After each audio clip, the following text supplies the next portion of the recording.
Bonjour à tous, il est 12h30 dans la commune de Yopougon et partout en Côte d'Ivoire. Merci de suivre le temps d'information sur RTI2. La rédaction de RTI2 dénonce ce jour la cohabitation des apprenants et enseignants avec des personnes dangereuses au groupe scolaire Marché où ils sont censés être en sécurité. Et puis hors de chez nous, suite à plusieurs incidents, l'ONU s'interroge sur la façon de faire face aux menaces des terroristes et des groupes armés sur le continent, surtout comment remplacer les casques bleus. Encore merci d'être des nôtres sur RTI2.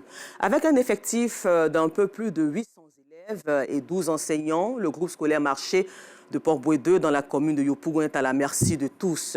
Sans clôture, cette école est traversée par des piétons, des camions de tostotes, des sans-domicile fiches, des animaux et même des fous pendant que les cours se déroulent. Les écoliers partagent le cadre avec des personnes dangereuses et sont sujets à de nombreux accidents. Le carton rouge est signé Théodore Zouzou, Pagassoro Kone de Madongui, Gilles Tonien et Seydou Ouattara.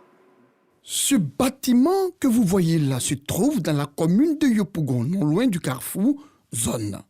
Eh bien, ce bâtiment fait partie du groupe scolaire Marché du quartier Port-Bouedeux, un établissement primaire public qui tient son nom de sa proximité avec l'ancien marché de ce quartier. Ce site creuset de l'apprentissage et du savoir construit par l'État de Côte d'Ivoire souffre d'un manque de clôture et ce, depuis sa création en 1978. Oui, je dis bien depuis 1978. Donc 45 ans que cette école n'a pas de clôture.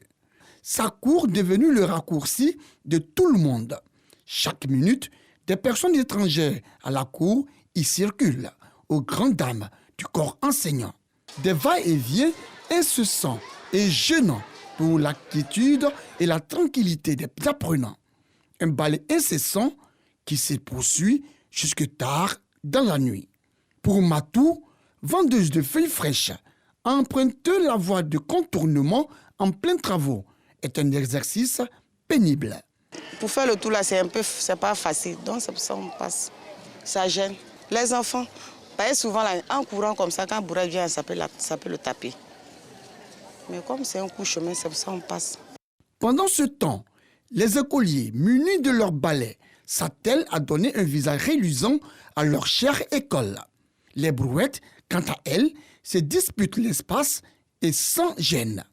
Dans cette danse de piétons, pour accéder au marché, à leur domicile, à leur lieu de travail, s'ajoute la présence fort remarquée des tricycles et motos qui roulent à vive allure, des véhicules et des gros camions, lesquels engins se permettent d'ailleurs de s'adonner à des manœuvres. Le pire, lui, n'attend pas. Comme ici, d'ailleurs, sur cette photo, un élève des cours moyens deuxième année, CM2, qui n'a pas pu composer à l'examen l'an dernier par la faute d'un tricycle. Et comme si cela ne suffisait pas, le corps enseignant est parfois menacé de mort. Vous n'êtes pas au bout de votre souffle.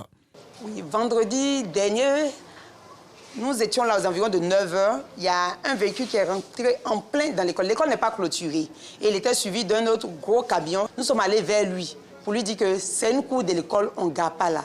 Il dit non, il est venu acheter du bois. Tant qu'il n'a pas acheté le bois, il ne s'en ira pas. On lui dit non, monsieur, vous allez déplacer votre véhicule. Il dit il ne va pas déplacer le véhicule. Donc quand le directeur nous a entendu échanger avec lui, le directeur s'est approché, le directeur a voulu le prendre en photo et prendre la photo de sa plaque. Il a voulu arracher le téléphone du directeur parce qu'il ne voulait pas qu'on le prenne en photo.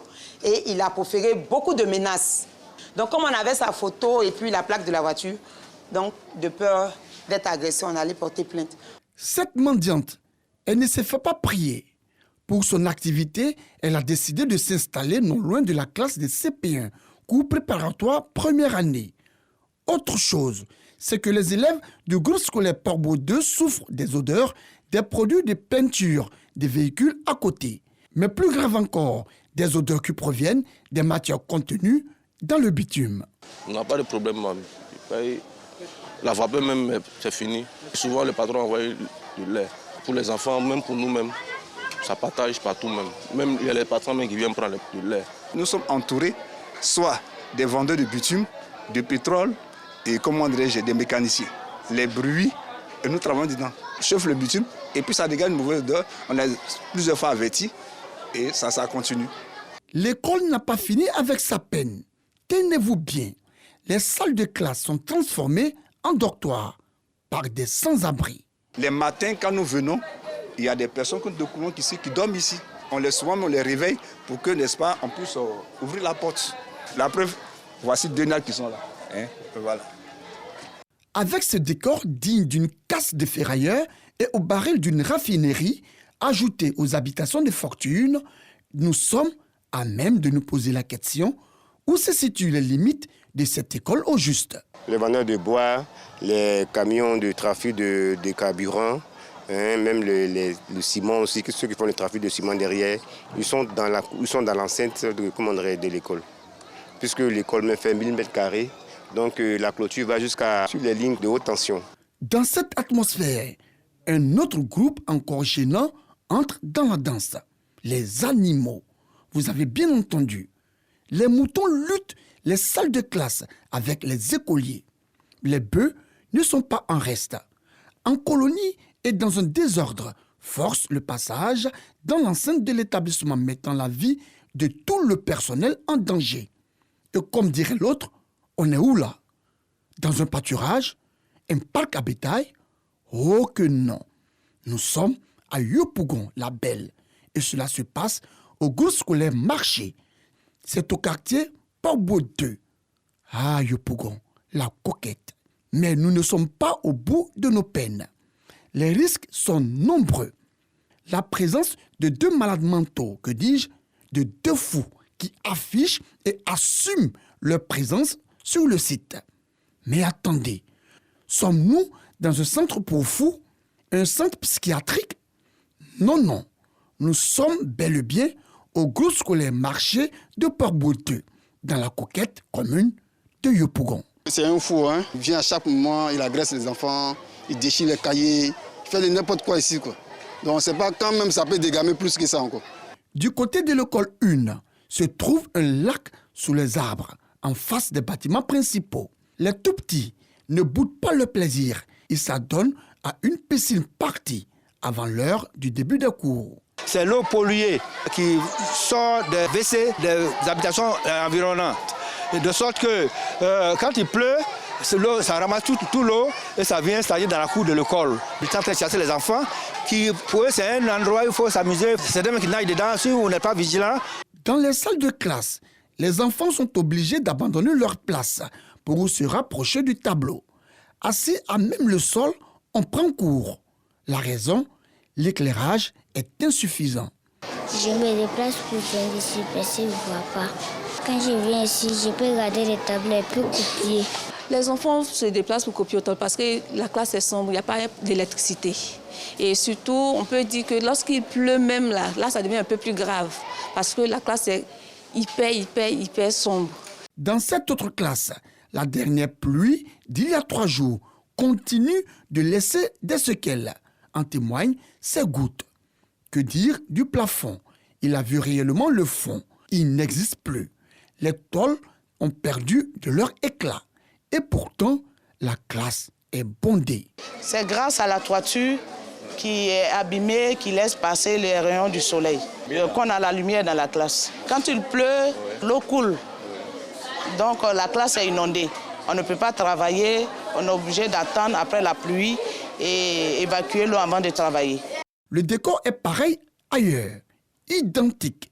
Visitons d'ailleurs les super bureaux des directeurs, convoitises, des voleurs.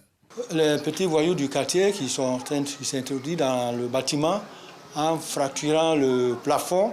Il est descendu dans le bureau, il a tenté de tirer tous les fils électriques. Il a tenté aussi d'enlever le coffret là. Insatisfait, il a même déféqué dans la cour, dans le bureau du directeur avant de sortir. Et jusque-là, on est resté sans suite. Des recherches de solutions auprès des autorités municipales depuis des années sont infructueuses. Quant au COGES, comité de gestion de cet établissement, c'est une démission. Son président, joint au téléphone, ne s'est pas présenté. Et comme si cela ne suffisait pas, à l'entour de 9 h, une autre situation vient alors lire ce tableau sombre chez le tout petit de CP2, cours préparatoire 2e année. Les filles, on sort, on va pisser. On cause pas, on se dépêche. À tour de rôle et en groupe, ils doivent se soulager en pleine cour d'école. Cour d'école qui leur sert de lieu de jeu pendant la récréation. Pas de doute, il n'y a pas de toilette ici depuis 45 ans. Voilà la boîte qui nous sert de toilette. Toutes les 8 femmes de ce groupe scolaire-là, ce sont des boîtes pareilles que nous utilisons. Si tu as envie d'uriner pendant qu'on n'est pas encore à la pause, c'est-à-dire 10h ou midi, tu envoies les enfants chez la maîtresse d'à côté pour que la maîtresse puisse se mettre à l'aise en classe et elle garde l'urine fermée dans un coin secret en classe à midi. Quand les enfants vont à la maison, elle sort pour injecter le pipi. C'est comme ça. On refait le même parcours le soir, l'après-midi, jusqu'à 17h. Et c'est vraiment pénible pour nous parce que quand il y a des menstrues, comment te changer, il n'y a pas de toilette.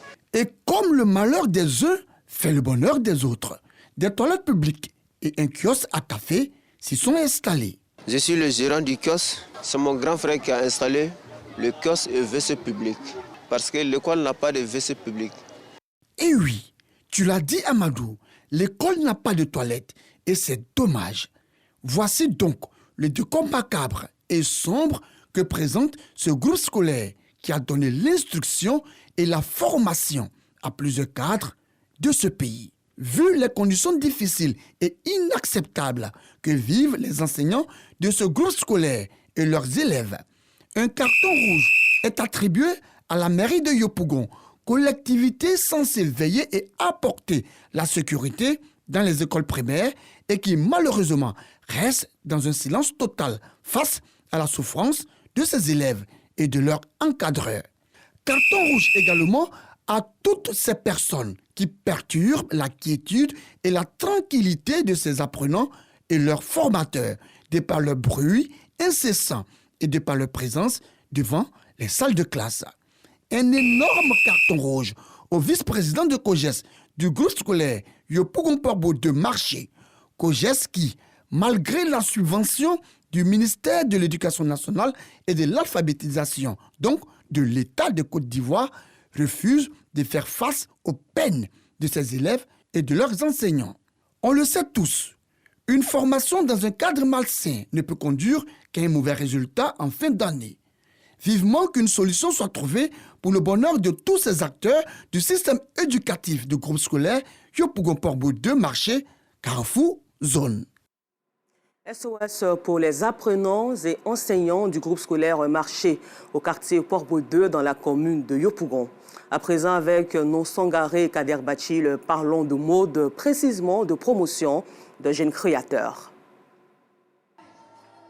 Fawzi est une jeune créatrice de mode.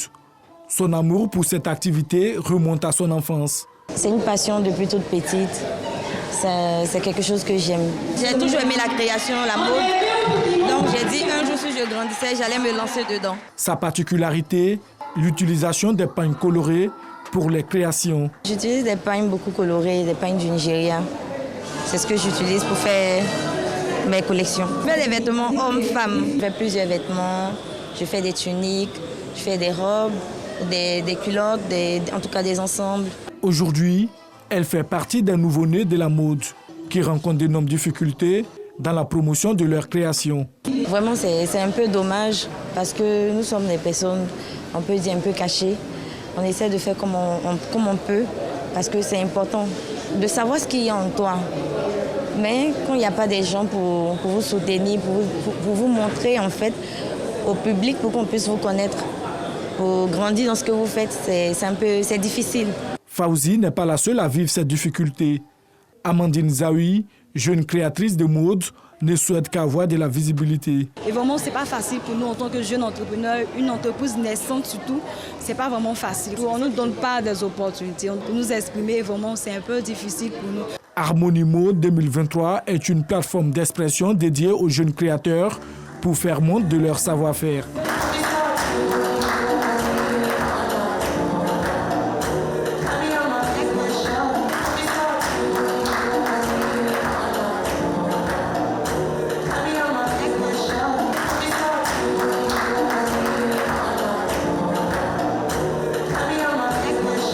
agréable à voir et à porter. C'est le thème de ce défilé de mode qui est à sa première édition.